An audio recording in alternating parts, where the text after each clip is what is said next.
à toi, Seigneur Jésus.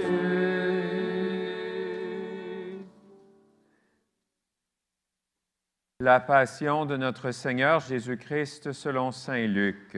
Quand l'heure fut venue, Jésus prit place à table et les apôtres avec lui.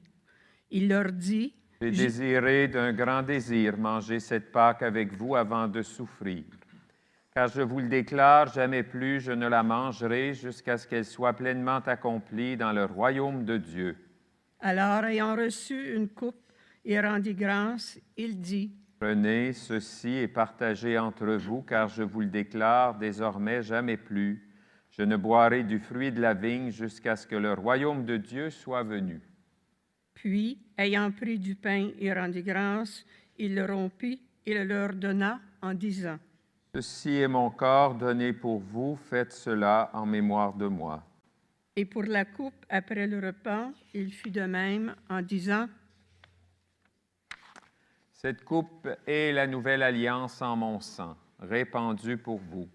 Et cependant, voici que la main de celui qui me livre est à côté de moi sur la table. En effet, le Fils de l'homme s'en va, selon ce qui a été fixé, mais malheureux cet homme-là, par qui il est livré. » Les apôtres commencèrent à se demander les uns aux autres quel pourrait bien être parmi eux celui qui allait faire cela.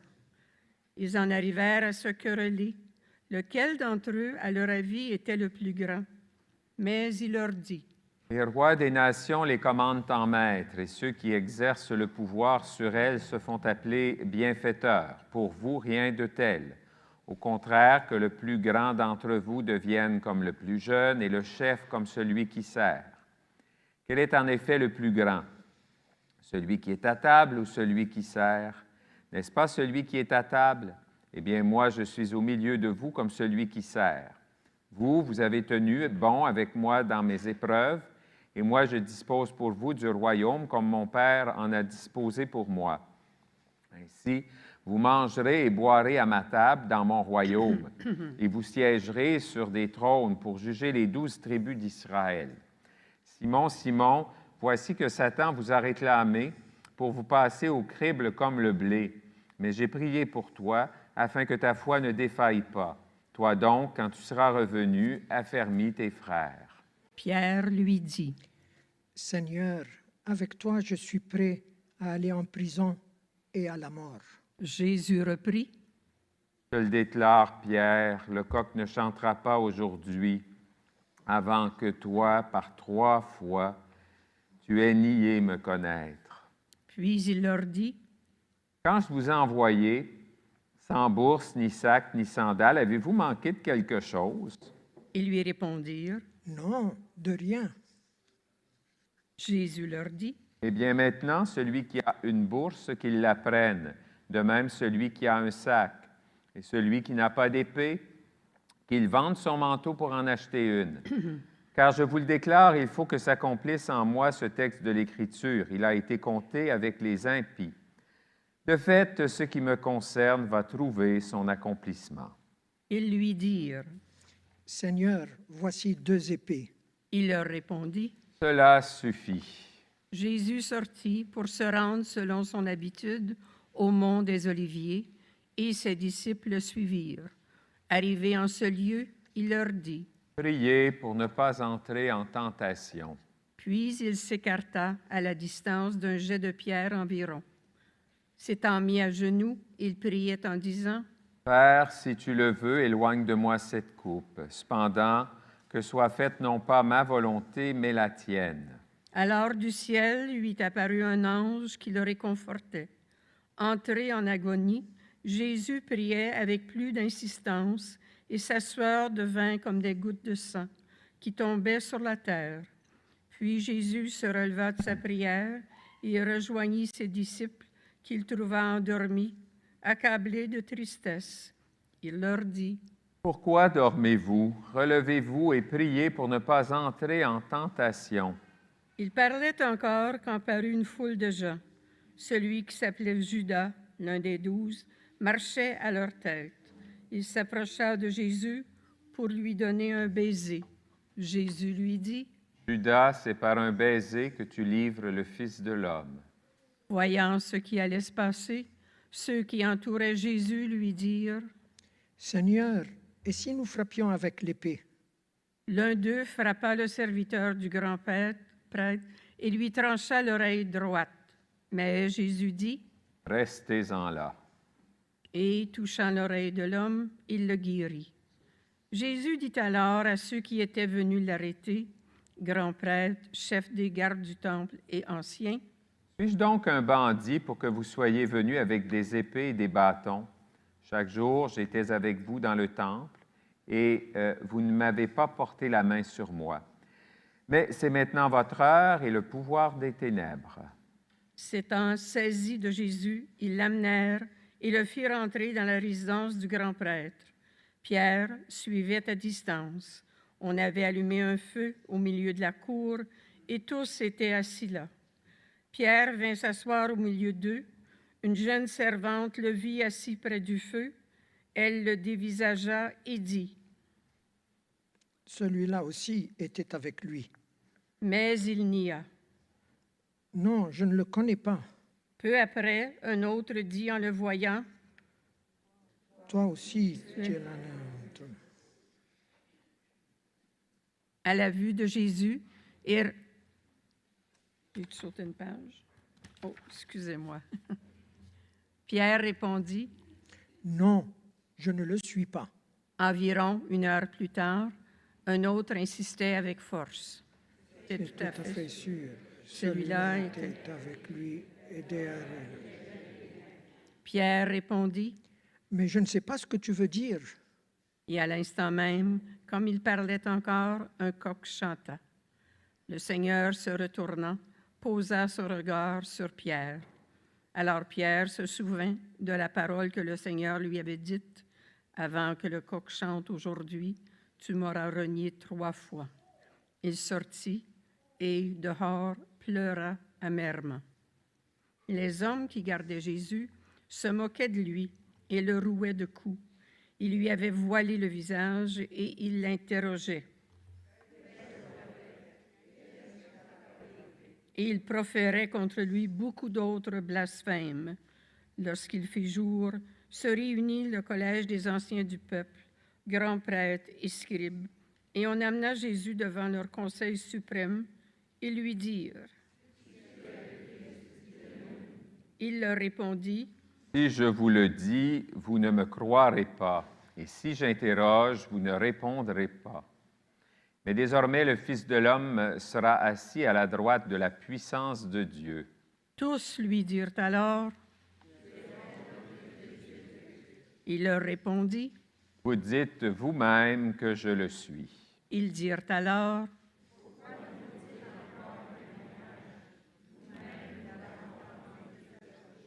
l'assemblée tout entière se leva et on l'amena chez Pilate. On se mit alors à l'accuser.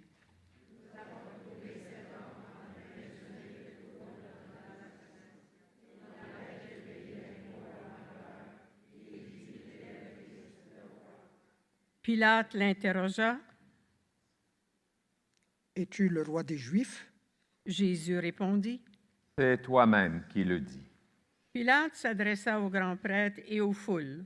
« Je ne trouve chez cet homme aucun motif de condamnation. » Mais ils insistaient avec force.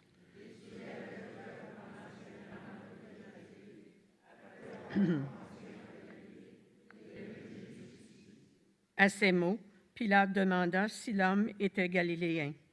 Apprenant qu'il relevait de l'autorité d'Hérode, il le renvoya devant ce dernier, qui se trouvait lui aussi à Jérusalem en ces jours-là. À la vue de Jésus, Hérode éprouva une joie extrême. En effet, depuis longtemps, il désirait le voir à cause de ce qu'il entendait dire de lui, et il espérait lui voir faire un miracle. Il lui posa bon nombre de questions, mais Jésus ne lui répondit rien. Les grands prêtres et les scribes étaient là, et ils l'accusaient avec véhémence. Hérode, ainsi que ses soldats, le traita avec mépris et se moqua de lui.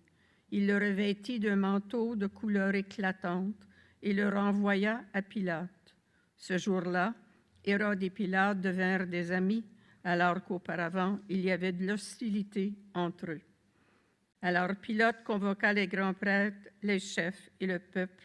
Il leur dit, « Vous m'avez amené cet homme en l'accusant d'introduire la subversion dans le peuple. Or, j'ai moi-même instruit l'affaire devant vous, et parmi les faits dont vous l'accusez, je n'ai trouvé chez cet homme aucun motif de condamnation. D'ailleurs, Hérode non plus, puisqu'il nous l'a renvoyé. En somme, cet homme n'a rien fait qui mérite la mort. Je vais donc le relâcher après lui avoir fait donner une correction. » Ils se mirent à crier tous ensemble. Ce Barabbas avait été jeté en prison pour une émeute survenue dans la ville et pour meurtre. Pilate, dans son désir de relâcher Jésus, leur adressa de nouveau la parole, mais ils vociféraient.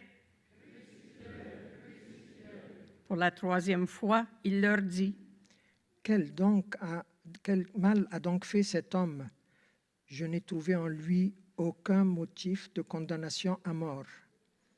Je vais donc le relâcher après lui avoir fait donner une correction. » Mais il insistait à grands cris, réclamant qu'il soit crucifié, et leurs cris s'amplifiaient. Alors Pilate décida de satisfaire leur requête. Il relâcha celui qu'il réclamait, le prisonnier condamné pour émeute et pour meurtre, et il livra Jésus à leur bon plaisir. Comme ils l'amenaient, ils prirent un certain Simon de Cyrène, qui revenait des champs, et ils le chargèrent de la croix pour qu'il la porte derrière Jésus. Le peuple, en grande foule, le suivait, ainsi que des femmes qui se frappaient la poitrine et se lamentaient sur Jésus. Il se retourna et leur dit, « Filles de Jérusalem, ne pleurez pas sur moi. Pleurez plutôt sur vous-même et sur vos enfants. Voici venir des jours où l'on dira, heureuses les femmes stériles, celles qui n'ont pas enfanté, celles qui n'ont pas allaité. Alors on dira aux montagnes, tombez sur nous, et aux collines, cachez-nous, car si l'on traite ainsi l'arbre vert, que deviendra l'arbre sec? » Ils amenaient aussi avec Jésus 2 autres, des malfaiteurs, pour les exécuter. Lorsqu'ils furent arrivés au lieu, dit le crâne au calvaire, là, ils crucifièrent Jésus avec les 2 malfaiteurs, l'un à droite et l'autre à gauche. Jésus disait, « Père, pardonne-leur, ils ne savent pas ce qu'ils font. » Puis ils partagèrent ses vêtements et les tirèrent au sort. Le peuple restait là à observer. Les chefs tournaient Jésus en dérision et disaient, « Il en a sauvé d'autres, qu'il se sauve lui-même s'il est le Messie, lui. » Les soldats aussi se moquaient de lui, s'approchant et lui présentaient de la boisson vinaigrée en disant, « Si tu es le roi des Juifs, sauve-toi toi-même. » Il y avait aussi une inscription au-dessus de lui, « Celui-ci est le roi des Juifs. » L'un des malfaiteurs suspendus en croix l'injuriait. « N'es-tu pas le Christ? Sauve-toi toi-même et nous aussi. » Mais l'autre lui fit de vifs reproches. « Tu ne crains donc pas Dieu? Tu es pourtant un condamné toi aussi. Et puis pour nous, c'est juste. Après ce que nous avons fait, nous avons ce que nous méritons. Mais lui, il n'a rien fait de mal. » Et il disait, « Jésus, souviens-toi de moi quand tu viendras dans ton royaume. » Jésus lui déclara, « Amen, je te le dis, aujourd'hui avec moi tu seras dans le paradis. » C'était déjà environ la 6e heure, c'est-à-dire midi. L'obscurité se fit sur toute la terre jusqu'à la 9e heure, car le soleil s'était caché. Le rideau du sanctuaire se déchira par le milieu. Alors Jésus poussa un grand cri. « Père, entre tes mains, je remets mon esprit. » Et après avoir dit cela, il expira.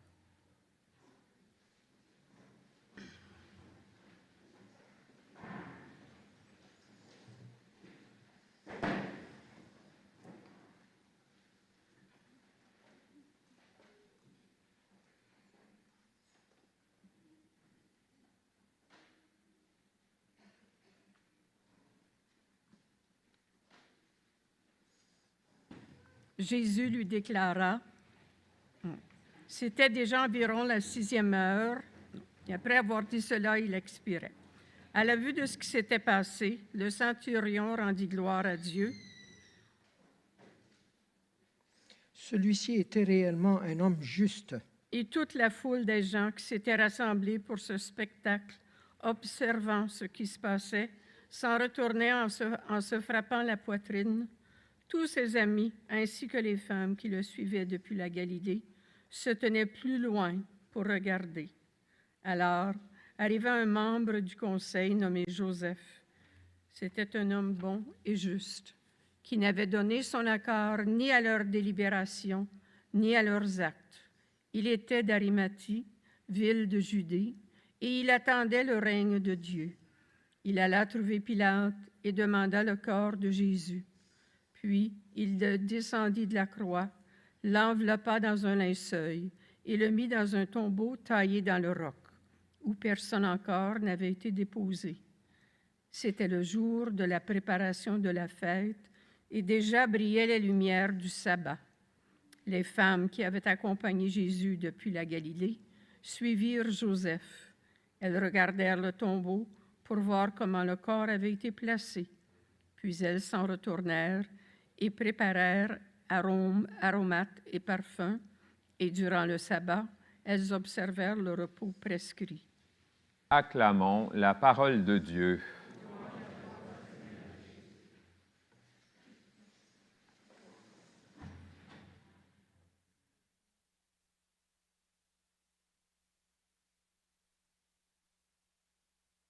Encore une fois, il nous a été donné ce matin d'entendre la passion de notre Seigneur Jésus-Christ.